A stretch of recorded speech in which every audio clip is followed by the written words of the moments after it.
10 seconds out.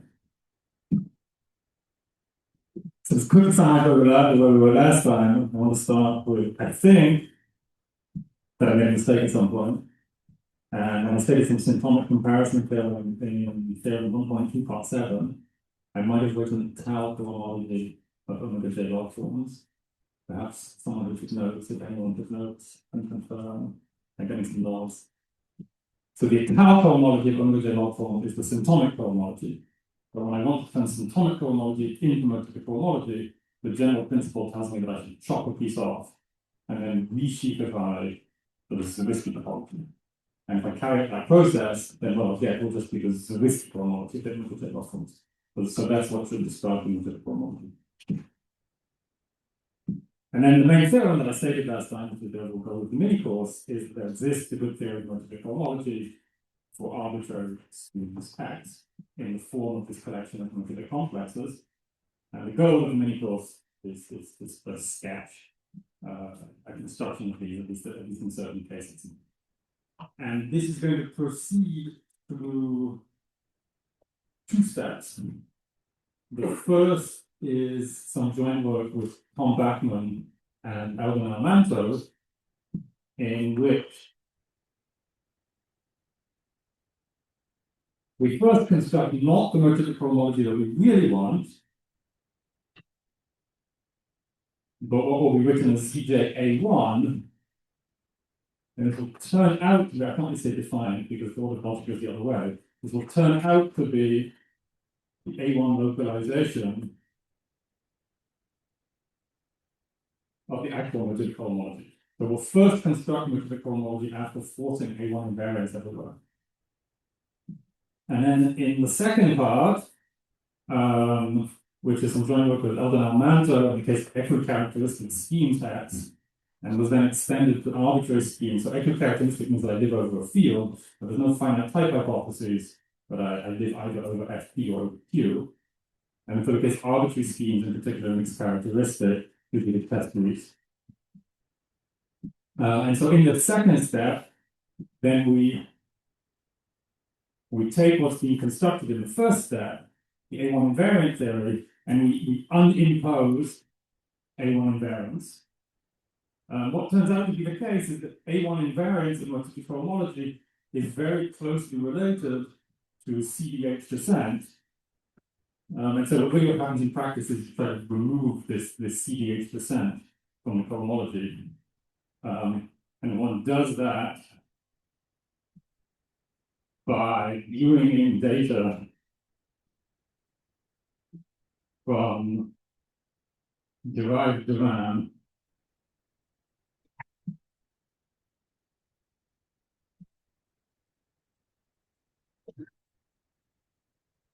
and symptomic cohomology.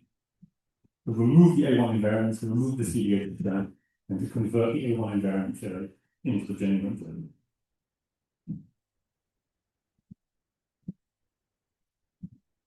And so the goal today is to build up a bunch of tools that will let us carry out the first step. In particular, to discuss in some detail A1 invariant CDH sheets. So let me fix some target for our cohomology theories. So let me fix some presentably symmetric monoidal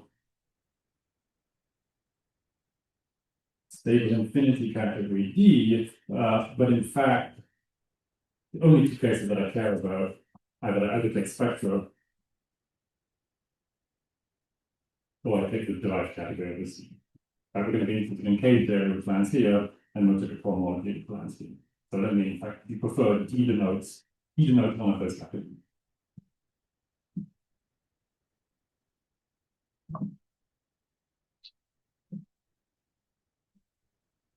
And then our goal is we're going to start some machinery to build A1 invariant CDH sheaves, and these terms will be explained.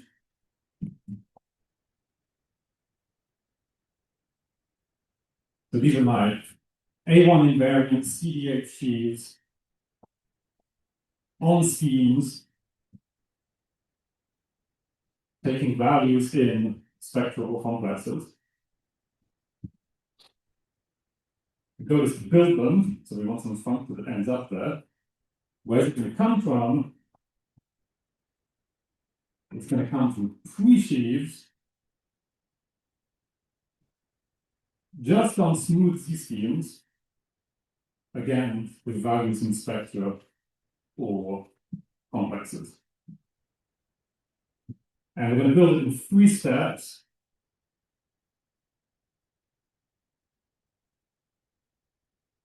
And analyze each step one by one. Those are the 3 pieces. But if you want a one-line definition, this functor that we're going to construct is just the left adjoint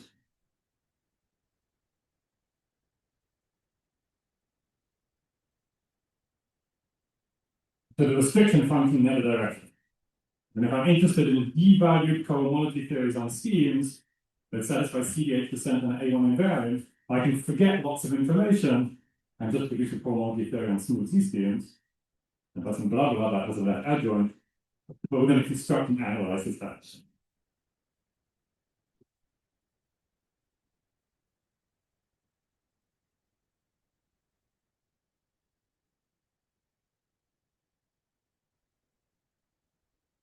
Okay, so let me start by discussing A1 invariants.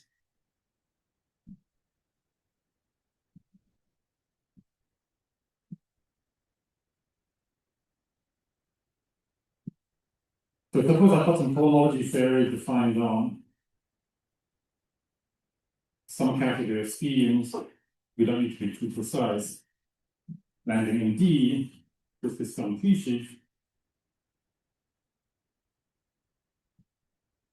And just to be clear about terminology, we say F is A1 invariant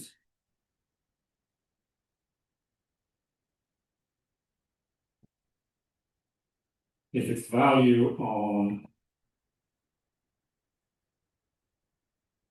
the affine line over X is the same as its value on X for X in our test category schemes.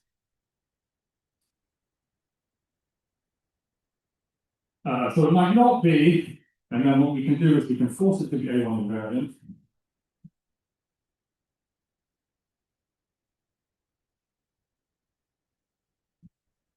By constructing the so-called A1 localization of F.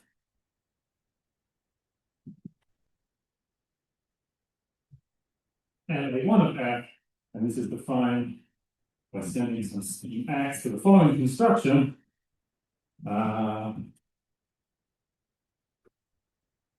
So I look essentially at all affine spaces over X, and I get the colimit over all of these. One need to be a little careful how you carry out that construction, so I'd like in the recipe.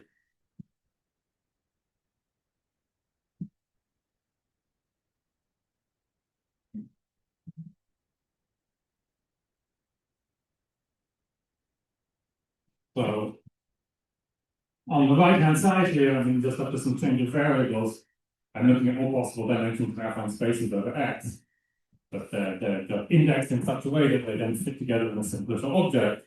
I take a geometric realization of the simplicial object, and I declare that to be my new cohomology theory. So it forces my F to be A1 invariant. Again, if you prefer, it's just the left adjoint to the inclusion of A1 invariant pre-sheaves into all pre-sheaves. But the explicit formula is often useful.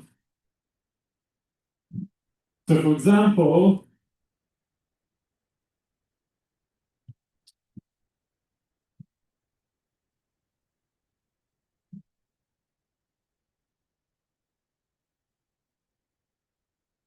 we're going to show that algebraic K theory is A1 invariant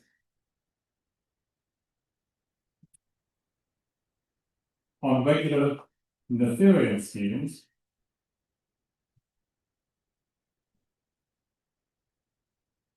but not in general. Indeed, it wildly fails to be A1 invariant in general. Essentially, as soon as you've got some singularities, it will not be A1 invariant. And so Chuck Weigel, essentially in his thesis, proposed that one should study what you get by forcing it to be A1 invariant. You apply the Fourier's process to the case of algebraic K theory, force it to be A1 invariant. This was called homotopy invariant K theory at the time and denoted K8, the A1 localization.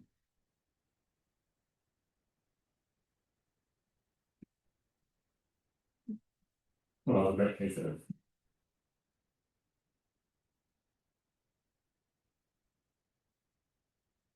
I wanted to mention another result.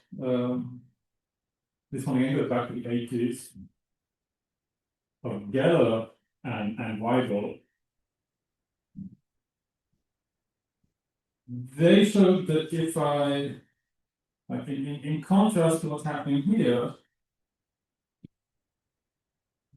let's look at the functor sending a ring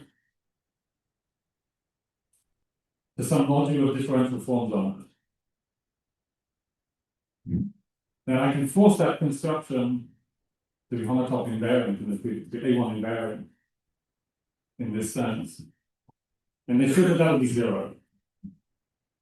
So they declared that things like differential forms are very far from being A1 invariant.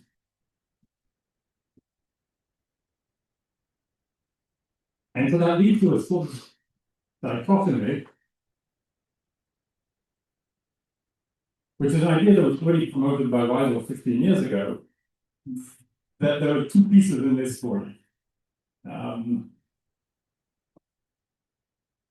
You have, on the one hand, sort of classically flavored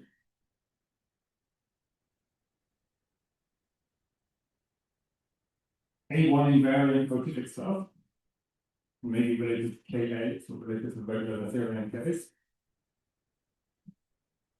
And then on the other hand, you have things that are very far from being A1 invariant,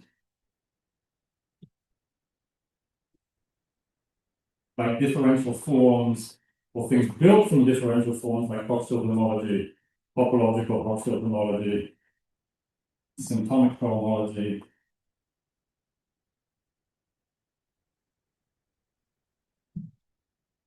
And what we're ultimately going to do is glue these together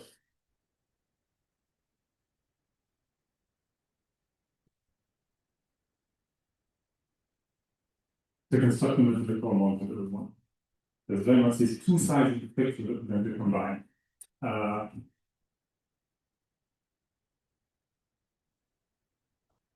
There are particles. And so step one of the story is taking place purely on this side of the diagram. Okay.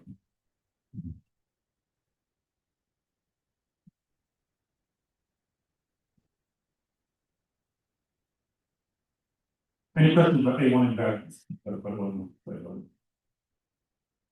Yeah. Yes, so when you state that there's no nature and there's some you said projection. Yeah, sorry, I thought that I was emotional. And then I got confused about what direction the map was supposed to go. Yeah, let's go this way. Not like the map from F of X to the F on 9 of X. Absolutely, absolutely. I want that map to be an equivalence. It's like automatic as soon as you have so much. Yeah, but that's not a good way to say things. I want to request the natural map is an equivalence. Thank you. Thank you. Yeah, so just for the sake of speed, and I let it stop. Okay,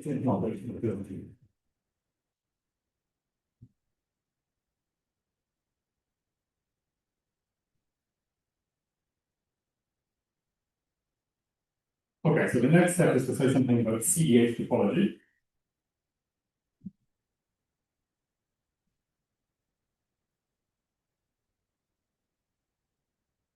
So this is some machinery that was introduced by Vygotsky essentially to extend cohomology theories that you have on smooth varieties to singular varieties. It begins with the following definition. So an abstract blow-up square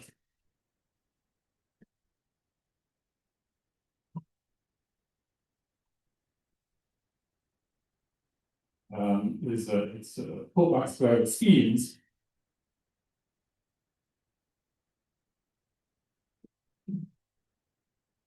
That's when I have some y prime sitting inside some x prime, sitting over some x.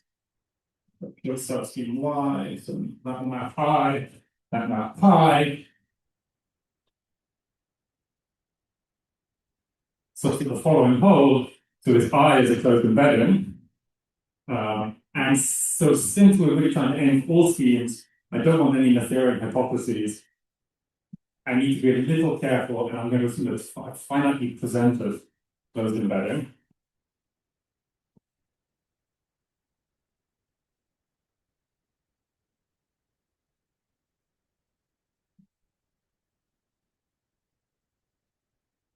To be honest, you won't lose anything if you restrict attention to Noetherian schemes, and then you can forget about this kind of hypothesis.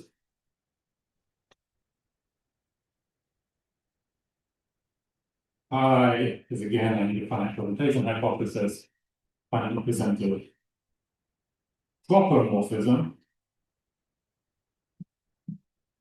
And pi has the property that if I cut out y and y prime, then this scheme looks the same.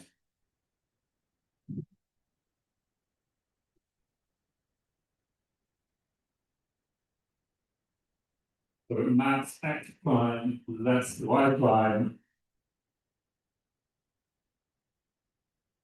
isomorphic to x minus y. So the example of having had is that you take some x and you blow it up along some closed subscheme y. X prime is the blow up, and y prime is the exceptional device for this blow up.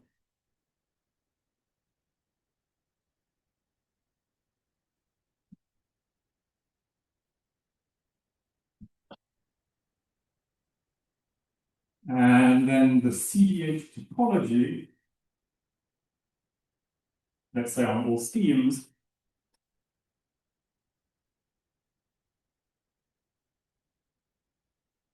is the Rosenbeek topology generated by, so on the one hand, I throw in the Misnevich topology.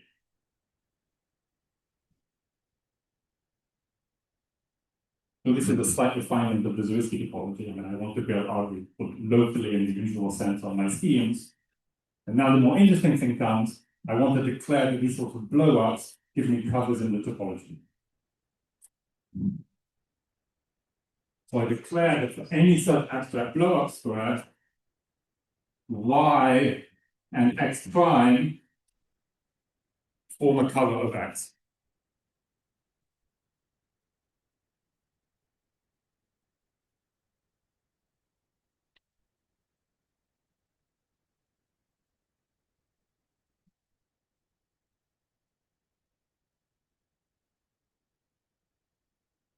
And now that I have this Grothendieck topology on schemes, I can consider cohomology with respect to it, I can consider sheaf with respect to it, and I can consider sheafification with respect to it. And that's what this LCDH is. I wonder in order to make this dynamic topology well behaved, so that it's also forbidden point. Do we need to restrict our tangent to QCQS? Yeah, okay. So I acknowledge that at some point someone was going to ask this question.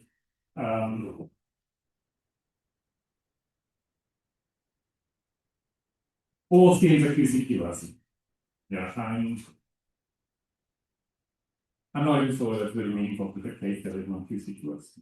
In any case, once you've got some cohomology defined on QCQS schemes, you can formally write extended global schemes, and every property that you previously had will remain true. But let's just stick to QCQS.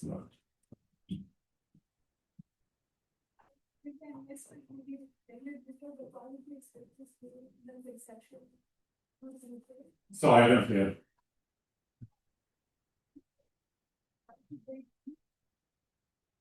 Why is the right side?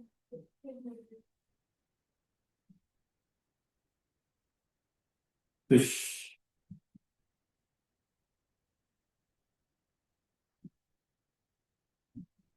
because one knows that K-theory can be glued from homotopy invariant K-theory and cyclical topological cyclical homology. That's a result that I'll be quoting and explaining in more detail, perhaps in the final lecture. And one's known various cases of that for at least 20 years. And that's really what motivated this dichotomy in insurance. Okay, fine. Once then I've already had that given at the level of K-theory, and we're going to upgrade it to the level of motor homology.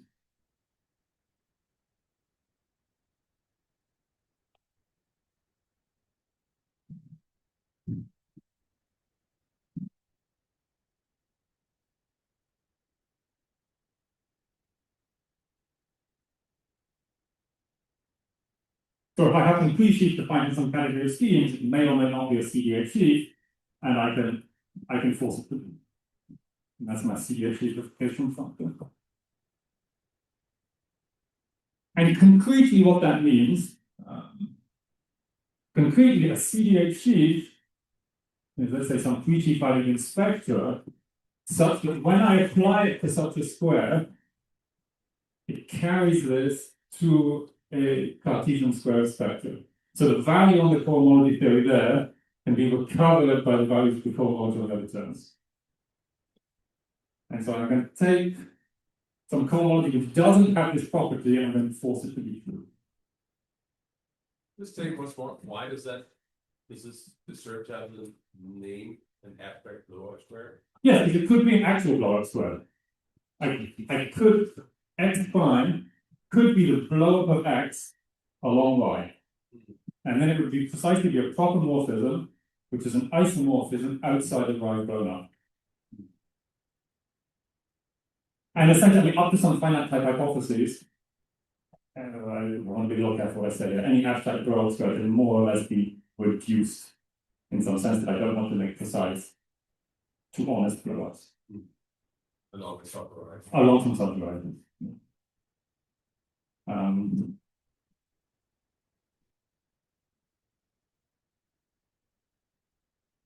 And so because of that, at least if you believe resolution of singularities in whatever context you're working in,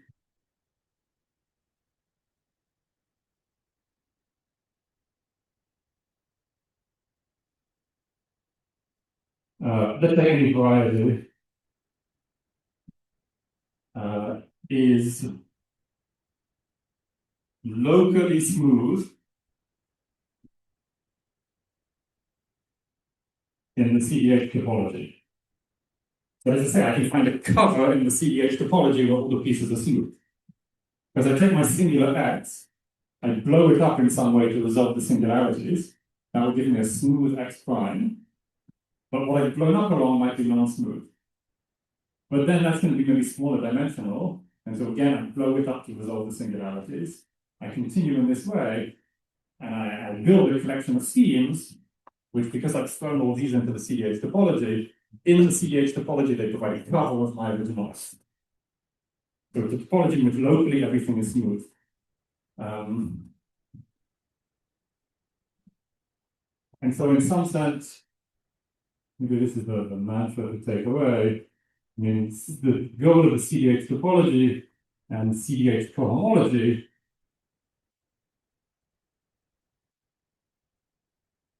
will smooth out singularities. We still see the singularities because if I blow up my variety to find some smooth cover, although each of the pieces is smooth, the way in which the different terms of the cover interact, the way they overlap, we'll see some coarse combinatorial information about the singularities in the original variety. So I still see some data about the singularities in the original variety, but less than initially. A simplified hypothesis. What do the letter CDE stand for? Completely decomposed. completely decomposed. The H stands for H. What is it? Sorry? The H stands for? What H stands for? H stands for like proper circle. Right, what's the H one? What's the H? Uh, Okay, no one knows that H. Right, there's a weaker topology which came first, which is H topology. And then you impose a completely decomposed condition on the H topology, and it becomes CEH. It makes it sound like more, it's not, yeah, maybe it's not just, it's the standard name. Not cool, you know, but So the second point I wanted to make is that local widths for this topology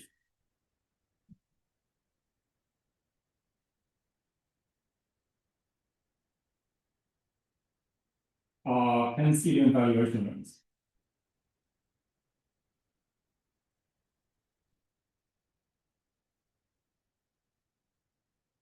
Okay, so local rings in the Zwirsky topology are usually just usual local rings. Local rings in the Nissenevich topology are Henselian local rings. And now I'm telling you that by filling in the CDH couples, I turn my local rings into even valuation rings. Here's the one-line sketch. If I have some ring and I have two elements in it, I can blow up along the ideal generated by them. And if you look at the usual formula for the blow up, there's some piece corresponding to an A adjoining F over G, another piece corresponding to an A adjoining G over F. So locally, everywhere on the blow up, either F is dividing G or G is dividing F. And taking some big colimit over this process, you end up with rings where, given any two elements, one of them divides the other. And those are valuation rings.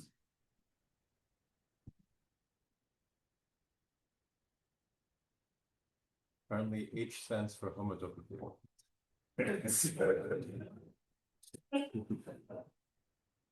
I won't skip it. So this is going to be useful because if we want to do certain calculations about CDH cohomology, we'll reduce the valuation rings, which are sometimes accessible. Let's say more accessible than arbitrary local rings. Okay, so some examples.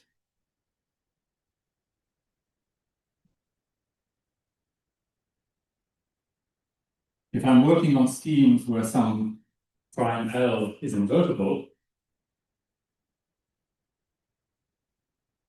I can write different. Okay, I need that for a minute.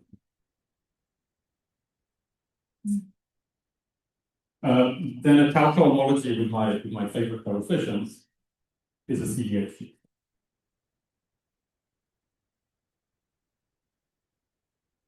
That's essentially a consequence of the proper base change theorem in the Tau cohomology. Which tells you that I can have done such a complex that and relate the Tau cohomologies here to the Tau cohomologies here. You can trace what that means. It precisely means that the Tau cohomology will be a CDH. Currently, the H stands for the 7. Oh, no, that's bad. That's bad. No, I don't do that. According to ChatGPT. I have to worry. I mean, we checked with Watsky's thesis in the time. I think we trusted more.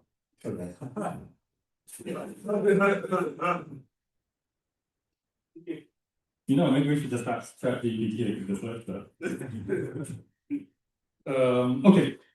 Okay, so a Tau cohomology CDH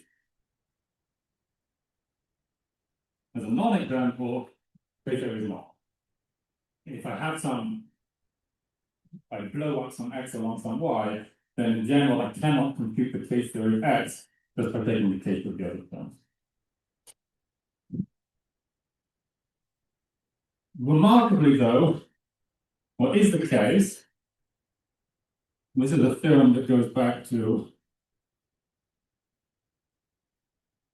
Christian Hassemeyer in characteristic 0, then Szynski, using the proper base change theorem of AU in motivic homotopy theory, and then cut through Tanner using the machinery of derived blowups.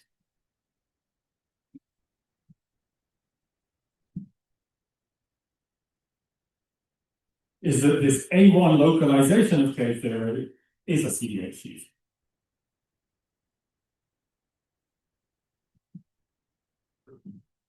Which is a bit remarkable because we defined it by forcing A1 invariance, and somehow we automatically got CDH system. And in fact, you can say a little bit more.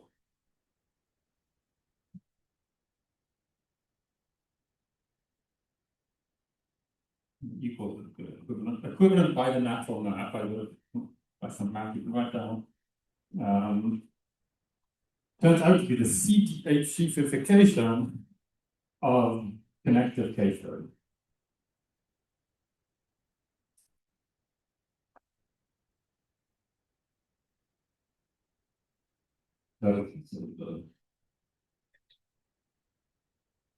This truncation of K theory. Okay. In fact, I can also just put non-connective K theory. So either you take non-connective or connective K theory, force that to be a CDH sheaf, and it turns it into A1 invariant K theory. Is there a reason for why you get the non-connected stuff? But free or as in like wait. No, the question is why do I kill them? Why do I kill the negative stuff? In the first step, like, as in KH kills them. No, there can be negative stuff in KH.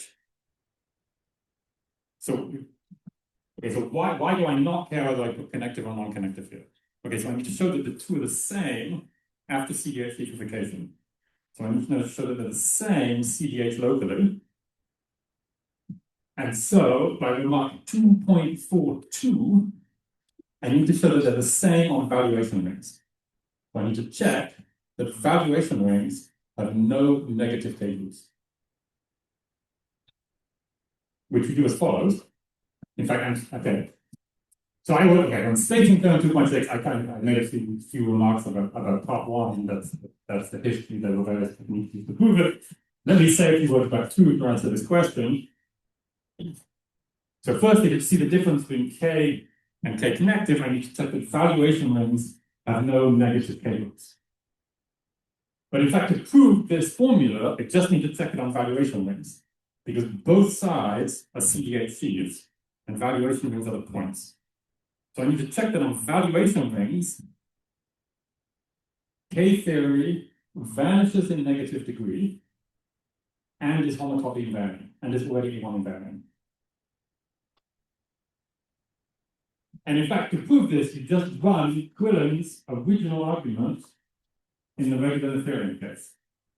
Check, what did you use in the regular Noetherian case? You used that regular rings have finite global dimension. So finitely generated modules have finite projective dimensions.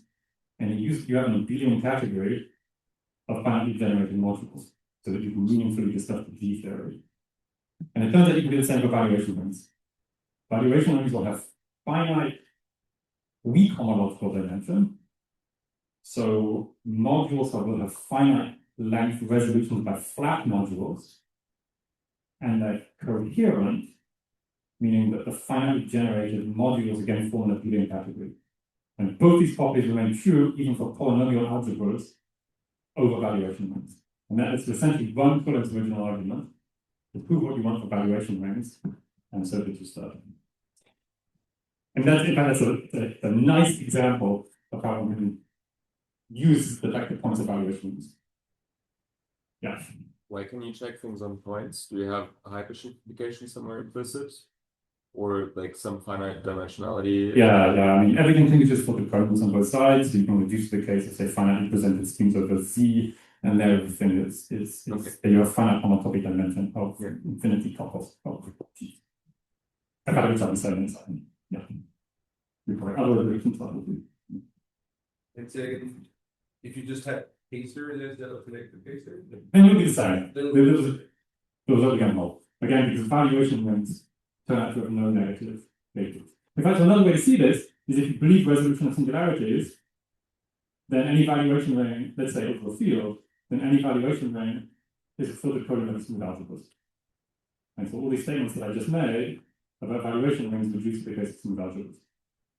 But we want to work in mixed characteristic where we definitely don't have any resolution singularities for present. So we really just these homological properties of valuation rings directly bypassing the resolution singularities.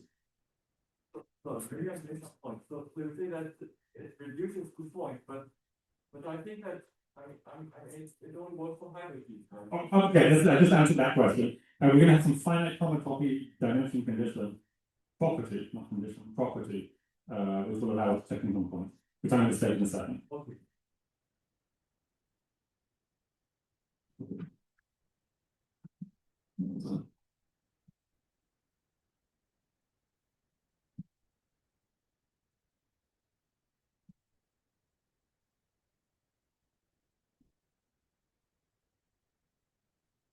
Alright, so the CDH construction is somehow the same as the geometry case here, right? So Amazingly, yeah.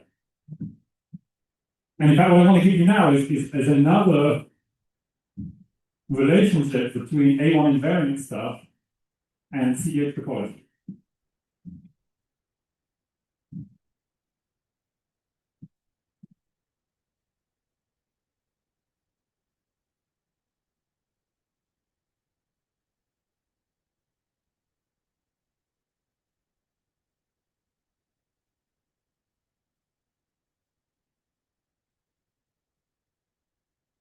Because in by the way, they have nothing to do with one another.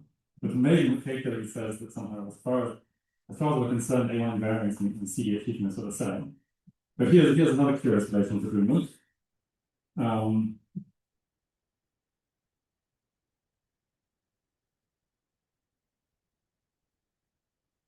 So it's an old notion actually. Due to Jaffa in 1960, of the concept of the valuative dimension of a ring.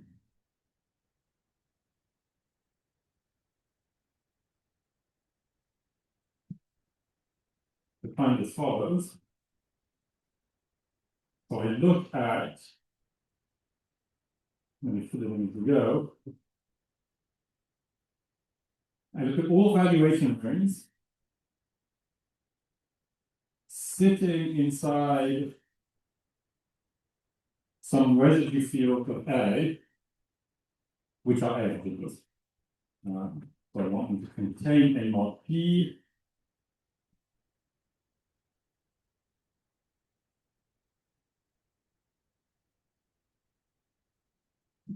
Okay, so all valuation rings sandwiched between A mod P and its field of fractions for some prime ideal P.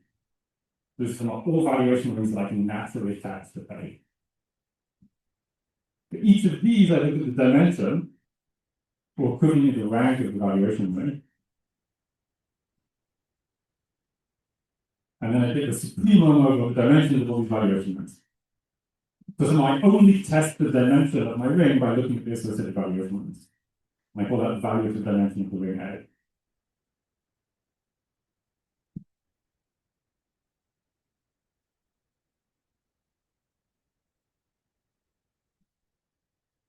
So it's somehow maybe not surprising that it's going to be related to CEH constructions, because those are the valuation rings. And the more precise statement that we need is a term of Armanto, Hoywa, Iwasa, and Kelly that says precisely to answer this question that I've been getting, that the topos CDHs on finitely presented schemes over some ring A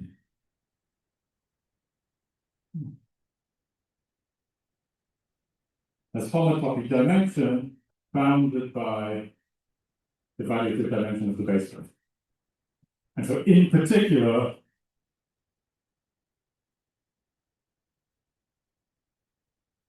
if F is an abelian sheaf, then the CDH cohomology groups of f on A are going to vanish as soon as I is bigger than the value of the dimension of A. So it provides the correct vanishing bound for CDH cohomology.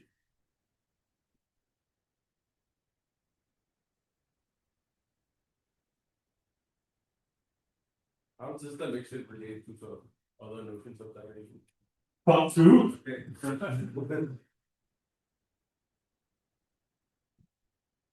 So this is why Jafar was interested in it. So firstly, the value of dimension is always at least as big as the Kroll dimension.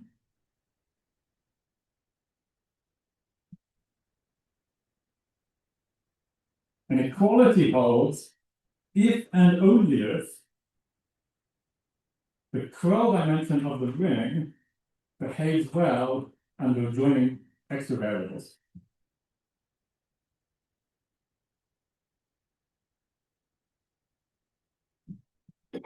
So it's the theorem of Hilbert that if you have a Noetherian ring and you join a polynomial variable, the dimension goes up by 1.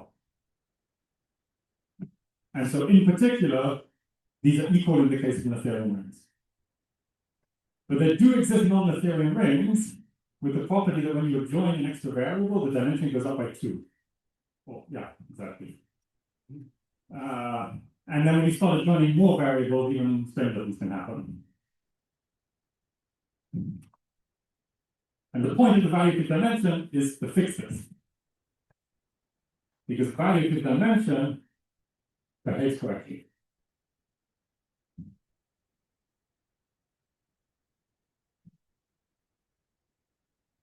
So it's just finite, this value.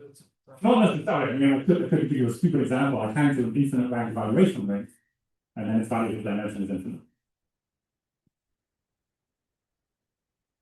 So if you want the notion of dimension in the non-Noetherian case that behaves well under A1 considerations, is this valuative dimension, but it's also some other notion of dimension when you're considering CDH cohomology.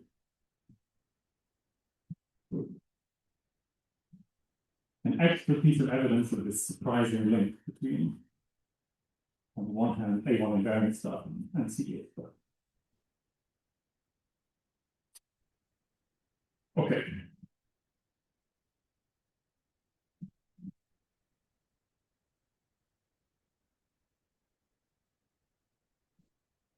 Let me remind you of our goal.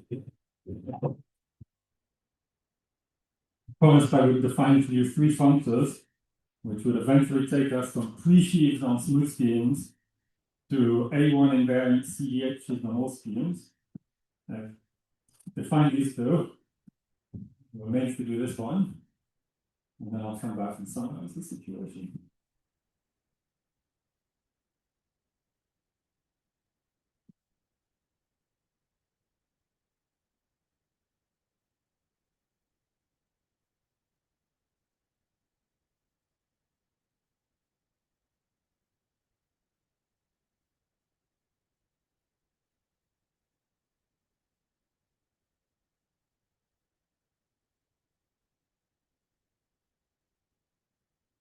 There's a meta theorem that every concept in mathematics is a left-hand extension.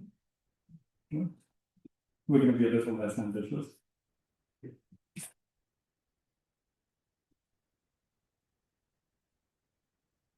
Let me take some base terms there. It's going to be the integers somehow. You could take full field. Could take it's not a base term.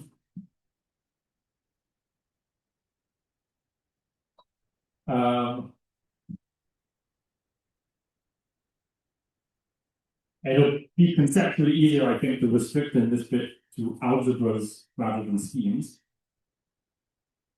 So let me suppose that I've got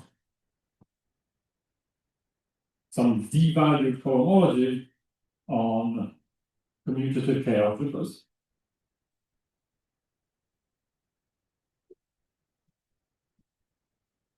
And we'll say then that it's left Kohn extended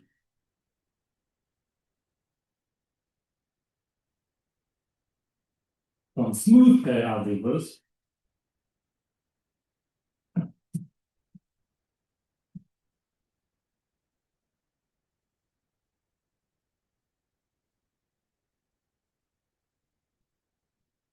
if I can cover its value on an arbitrary K algebra just from its value on smooth K algebras via the following recipe.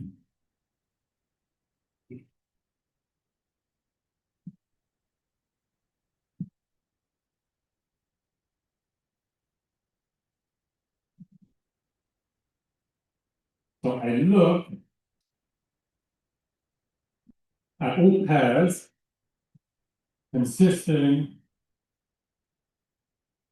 of a smooth K algebra R and a map from R to A. On R, I evaluate my cohomology theory F. So these are all the approximations to A by smooth algebras, and then I take the colimit of all of these approximations, and I ask about the inequivalence.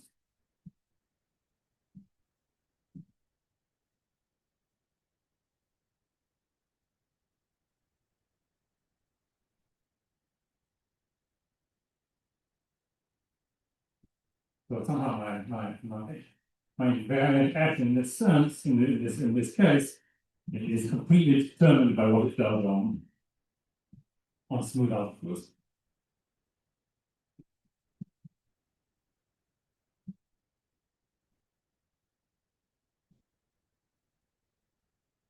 And on the other hand, going the other direction,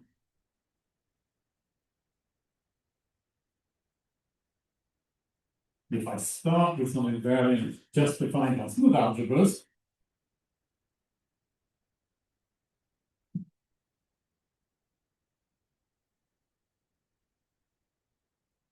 then its left-hand extension to all algebras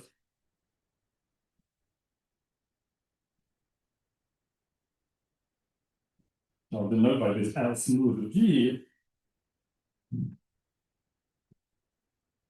Is the function given by this recipe?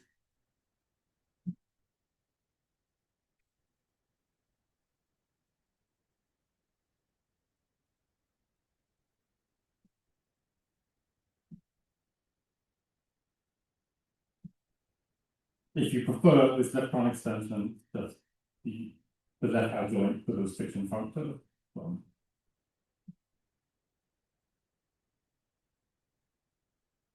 Functors on commutative algebras, the functors on smooth algebras. So this left adjoint. But again, the explicit formula is sometimes useful.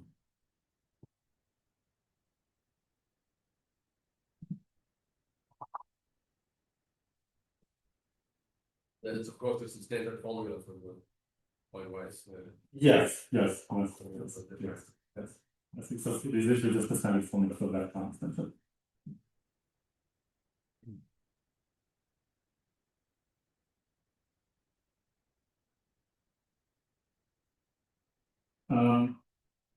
So there are perhaps three ways in which left-hand extended cohomology theories naturally arise. So the first is if we start with some invariant which is left-hand extended from not from smooth algebras, but from finitely generated polynomial algebras. In the analogous way, replacing smooth algebras by finitely generated polynomial algebras. So this is the much older notion of Quillen's non-abelian derived functors.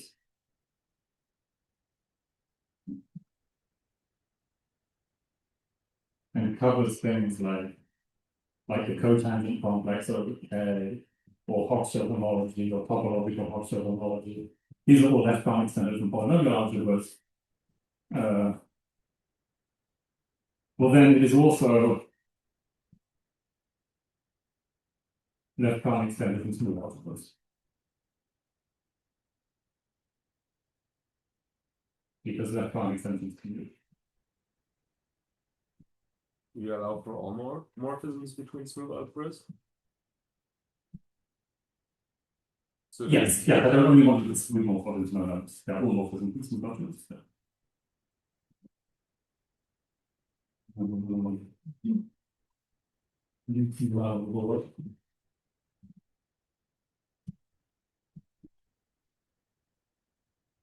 Second example,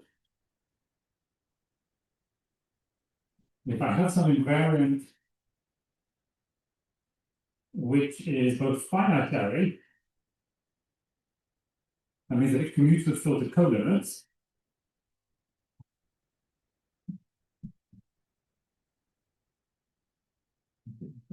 how to be filtered. So both commute with filtered colimits.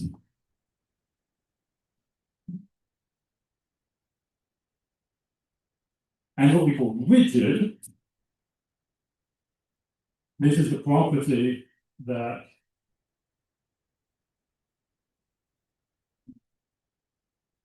if I have some K algebra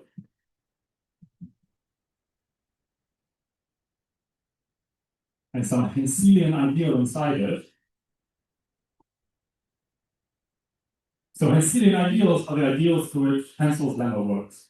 If you have solutions to polynomial equations mod I, satisfying some non-singularity condition, then they lift up to A. So you can imagine, for example, if A is I-adically complete, but the Henselian case is more general. This rigidity property is that our invariant does not care about the Henselian ideal. It's the same value on A and A mod I.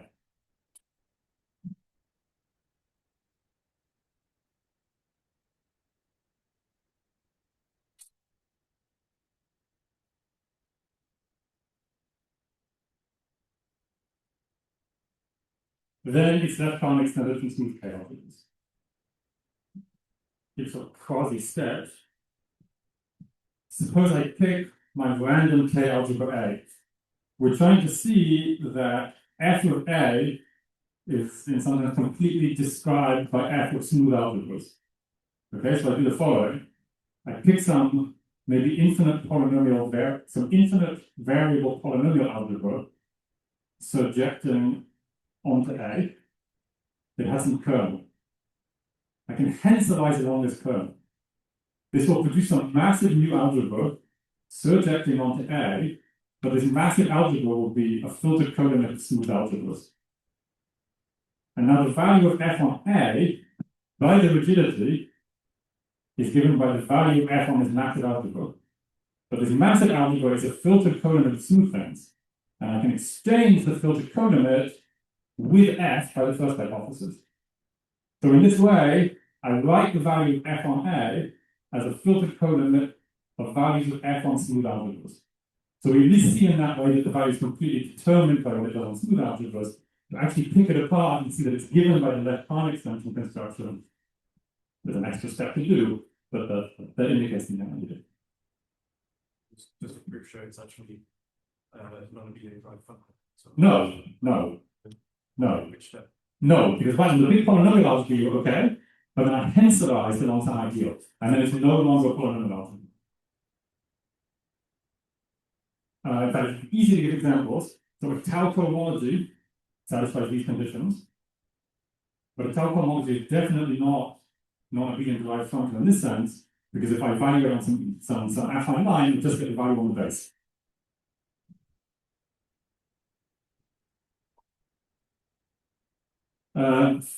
Third, if I look at the function gm,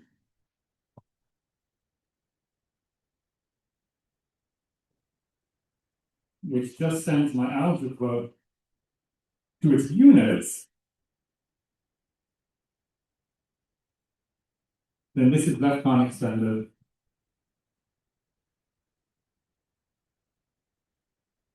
from smooth K algebras. That's not covered by either of the previous cases. In general, polynomial algebras don't have extra units, so it's definitely not a non-abelian derived function in the current sense, and it's usually very, very far from rigid. If you have some Henselian or some complete ideal, then you have lots more units in the bigger ring than in the quotient ring. But if you start with your ring and you write it in two different ways, as quotients of filtered colimits of smooth rings by Henselian ideals, you can understand the difference between the units that are created by the two such expressions, and so unpick this diagram.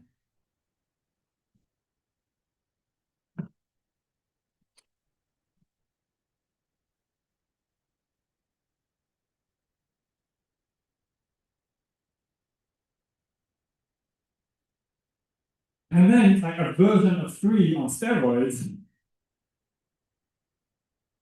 is that connected K-theory is left down extended from smooth K algebras.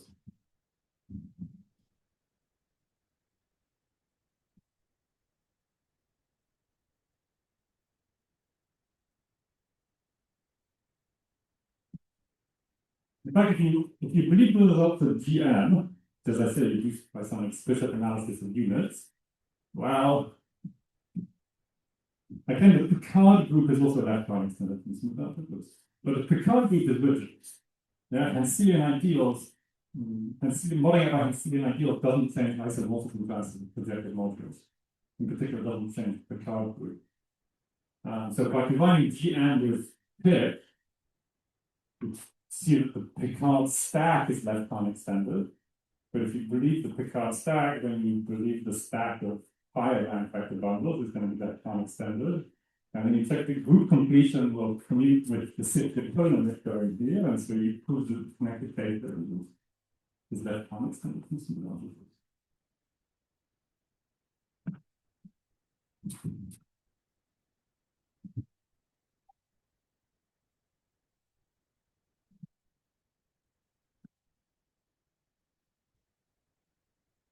So, conclusion.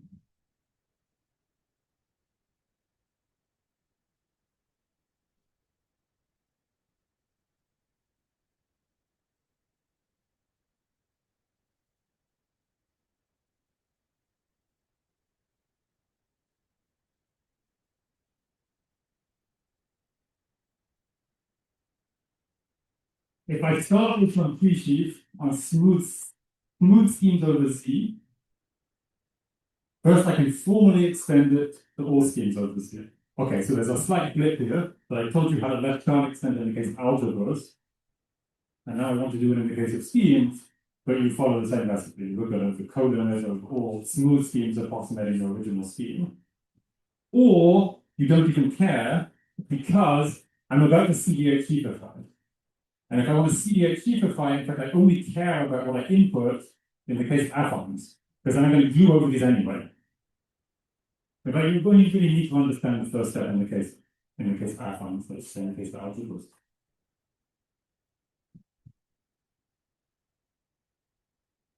So I start by extending my invariant, let's say to all affines, just by this formal left-hand extension process. Then I glue over these and I CDH sheafify to turn it into a CDH sheaf. And then I force it to be A1 invariant. That defines my process from the left to the right. Is it the A1 invariance does not destroy the CDH? It is not clear. It is not clear. This is because if you want to check whether something is a CDH sheaf, it's enough to check that it sends certain squares, so in particular these abstract blow-up squares, that it sends these things to homotopy Cartesian squares. And that type of square is preserved by this explicit formula that I wrote down for A1 localization. If I take this sort of square and I cross it with a bunch of affine spaces, it's still such a square. But it's not clear. It uses the fact that the CDH topology is a certain form. And for example, if I took the tau topology, I think this would not be true. And it's also why I wrote the functors down in that order. If I had first done my left-hand extension, and then A1 localized, and then CDH sheafified, I wouldn't have known that the output was still A1 invariant. I wrote them down in a particular order to avoid that problem. Okay, so we've defined my process. Now, so why did I go to all that work instead of just saying it's the left adjoint of the restriction map? You know, why have I gone through for the past hour instead of just defining it like that? because I can say something, namely if I apply my process to K-theory, and more precisely to K-theory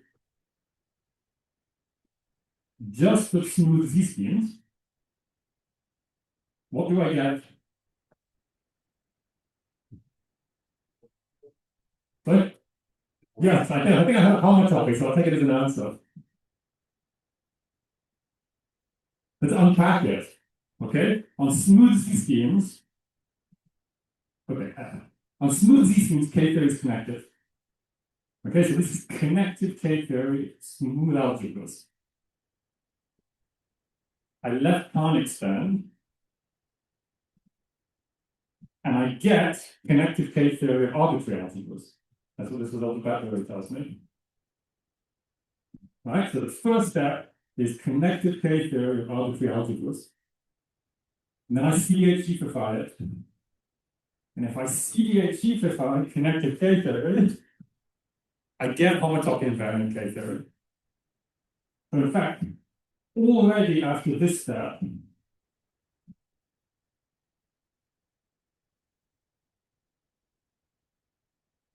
I get homotopy invariant K-theory. And now if I apply an LA1, it doesn't change it because I was already homotopy invariant. So if we want to study A1 invariant K-theory and A1 invariant motivic cohomology on arbitrary schemes, we have a recipe now that lets us build things just from the case of smooth Z schemes. And that's what we'll do next time. Thanks very much.